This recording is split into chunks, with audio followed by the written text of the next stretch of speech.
की थी तो वही माधवी एक गरीब परिवार से थी, लेकिन फिर भी उन दोनों में दोस्ती काफी ज्यादा गहरी।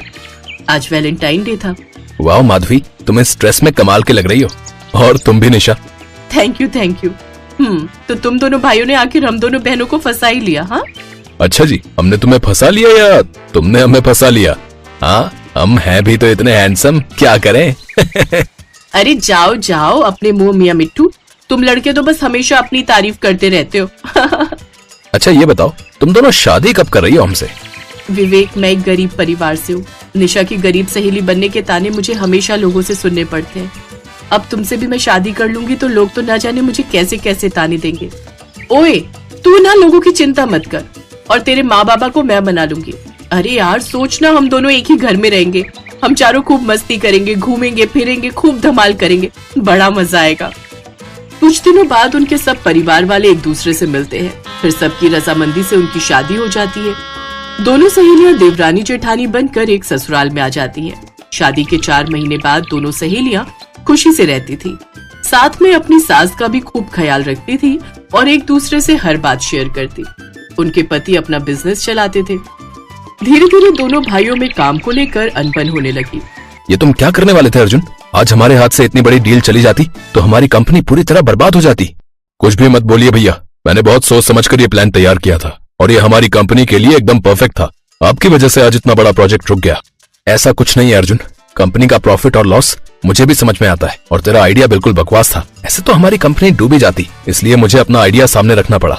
रहने दो भैया, मेरा मुंह मत खुलवाओ। मैं कब से देख रहा हूँ, जब से आप कंपनी संभाल रहे हो आप अपनी ही चलाते हो।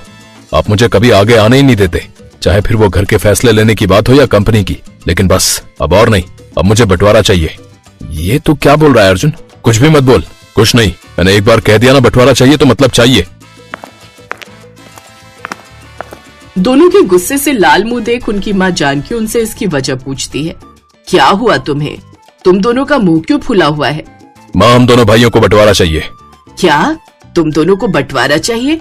तुम दोनों का दिमाग तो खराब नहीं हो गया? अरे तुम दोनों की पत्नियां 4 महीने से गर्भवती हैं और ऐसी हालत में अब तुम्हें बंटवारा चाहिए? मैंने कह दिया ना माँ, मुझे बंटवारा चाहिए मतलब चाहिए। ठीक है माँ, इसे यही सही लगता है तो दे दीजिए इसे बंटवारा।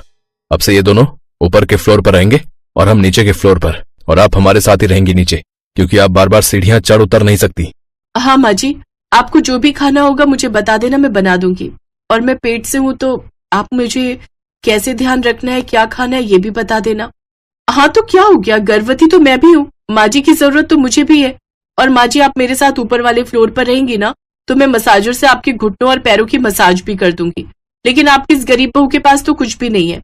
कोई बात नहीं माँ जी, मेरे हाथ तो है, मैं हाथों से ही आपके पैरों को दबा दूंगी।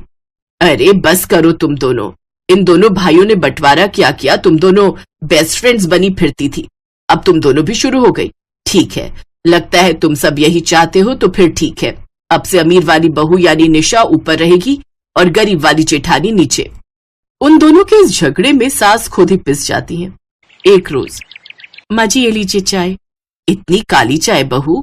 माफ करना माँ जी, वो घर में दूध खत्म हो गया है और ये आज मुझे दुकान से दूध देकर जाना भूल गए और मेरे पास पैसे भी नहीं दिए। तभी छोटी बहू निशा ऊपर से आवाज लगाती है, अरे माँ जी आप ऊपर आ जाइए, मैंने आपके लिए बढ़िया सा मैंगो शेक बनाया है, जल्दी आ जाइए।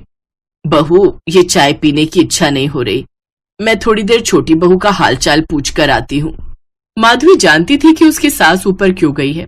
मैंगो शेक पीने का मन तो माधवी का भी था, लेकिन वो जानती थी कि उसके पति की आमदनी आजकल कुछ खास नहीं हो पा रही, इसलिए वो अपना मन मार कर रह जाती है। ऐसे ही एक रोज सास का जन्मदिन आता है।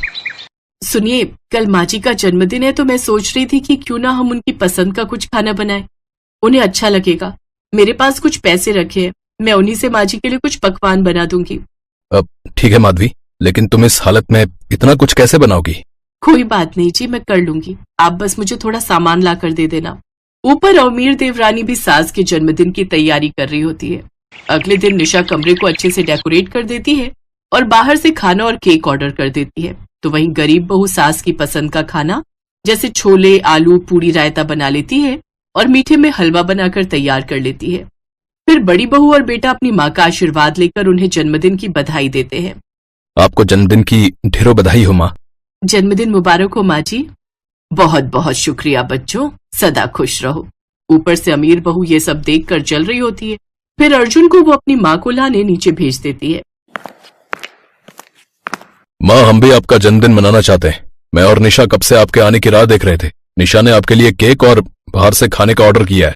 फिर जानकी अर्जुन और निशा के साथ ऊपर जाती है, केक काटती है, फिर बाहर का थोड़ा सा खाना भी खाती है और सबके साथ डांस करती है। बस बच्चों, अब मैं बहुत थक गई नाच कर और अब पेट भी भर गया। अच्छा, अब मैं नीचे चलती हूँ, आराम कर लेती हूँ। कुछ देर बाद जानकी सीढ़ियों से नीचे उतरकर आ रही होती है कि तभी उसका पैर फिसल जाता है और उसे चोट लग जाती है। उसे जल्दी से अस्पताल ले जाया जाता है। जो डॉक्टर उसका इलाज करता है वो उनका फैमिली डॉक्टर होता है। क्या बात है विवेक, आंटी को ये चोट कैसे लगी? वो अर्जुन अपनी पत्नी के साथ ऊपर वाले फ्लोर पर रहता है और हम नीचे वाले पर। माँ जी का जन्मदिन था तो हम दोनों ने उनके लिए पार्टी रखी थी। वो ऊपर नीचे कर रही थी और इसी में फिसल गई। मैं आंटी को अच्छे से जानता हूँ। वो अपनी दोनों बहुओं का अच्छे से ख्याल रख रही होंगी और उनका मन रखने के लिए उनका हर कहा भी मान रही होंगी। लेकिन अब उनकी उम्र नहीं है ऊपर नीचे करने की, इसलिए अब उन्हीं के लिए कम से कम तुम सब एक साथ हो जाओ। नहीं तो ऐसा ना हो कि इस सब में तुम सब आंटी जी को खो दो। उस डॉक्टर की बात उन दोनों भाइयों को समझ आ जाती है। वो चारों एक दूसरे से माफी मांगते हैं। अब वो सब एक साथ खुशी खुशी रहने लगते हैं।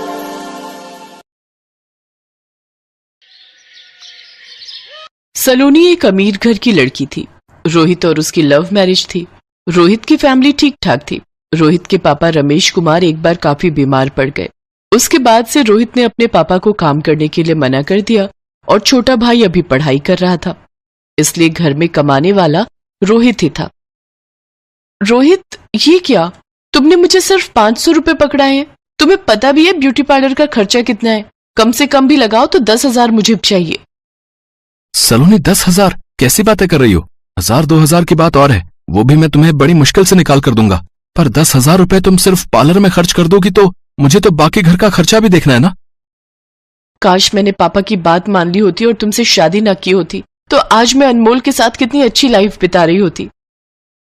आखिर तुम्हारे मुंह पर वो बात आ ही गई ना कि अनमोल एक पैसे वाले खानदान का लड़का है। खैर छोड़ो, अब ये सब बातें करके मेरा मन मत दुखाओ। मैं पहले ही बहुत परेशान हूँ। पापा को दवाई दिलाने लेकर जाना है, मैं अभी जा रहा हूँ। शादी के बाद रोहित और सलोनी के रिश्ते में खटास आने लगी, जिसकी सबसे बड़ी वजह सलोनी का एक अमीर खानदान की लड़की होना। सलोनी की फरमाइशें बहुत बढ़ती जा रही थी, जिन्हें पूरा करना रोहित के हाथ में नहीं था। पर रोहित अपनी तरफ से पूरी कोशिश करता था कि वो किसी भी तरह सलोनी को खुश रख सके। माँ, सलोनी कहाँ है? बेटा, सलोनी तो बाजार गई हुई है। काफी देर हो गई, एक बार फोन करके देख। हाँ, मैं करता हूँ। वैसे मैं सोच रहा था अगले हफ्ते सलोनी का जन्मदिन आ रहा है, तो क्यों ना हम घर पर एक छोटी सी पार्टी रखें। सलोनी को अच्छा लगेगा। वर्षा दीदी और जीजू को भी बुला लेंगे। हाँ, ये तो बहुत अच्छी बात है बेटा। सलोनी का इस घर में पहला जन्मदिन है। अगर हम उसका जन्मदिन करेंगे तो उसे अच्छा लगेगा।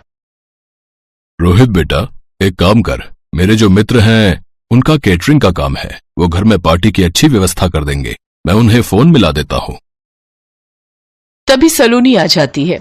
एक सेकंड पापा जी, बर्थडे मेरा है तो पार्टी की प्लेस और पार्टी की सारी अरेंजमेंट्स भी मैं ही डिसाइड करूंगी। ये आप जो कैटरिंग और घर में पार्टी का बोल रहे हैं, ये मेरे स्टेटस में नहीं है। मुझे अपने तरीके से अपना जन्मदिन मनाने की आदत है और मैं पहले ही 7 स्टार होटल में बुकिंग करके आ चुकी हूँ। और हाँ, टेंशन लेने की कोई जरूरत नहीं है। सारा अरेंजमेंट मेरे पापा देख रहे हैं। उन्होंने मुझे अपना क्रेडिट कार्ड दे दिया था, मैं उससे बिलिंग करके घर आ रही हूँ। बस आप सब तैयार रहना, मेरे बर्थडे की शाम 7 स्टार होटल में पार्टी है, तो आप सभी थोड़ा अच्छे से बनकर चलिएगा, मेरी इंसल्ट ना हो बस। सलोनी, ये क्या तरीका है? रोहित गुस्से में आने ही वाला था कि तभी उसकी माँ उसे रोक देती है। रोहित बेटा, आराम से, कोई बात नहीं। सलोनी का पहला जन्मदिन है, उसे अपने हिसाब से करने दे। हमारा बीच में बोलना ठीक नहीं। अगर वो चाहती है कि हम उसके जन्मदिन पर उसके साथ होटल जाएं, तो हम सब जरूर जाएंगे। आखिर वो इस घर की बहू है। रोहित बेटा, तुम्हारी माँ ठीक कह रही है। और फिर जन्मदिन मनाने से सलोनी की खुशी देखनी है कि वो किसमें खुश है। अब कहीं भी मनाओ, चाहे घर में या बाहर। माँ, मैं अभी आता हूँ। रोहित कमरे में जाता है और सलोनी पर गुस्सा होने लगता है।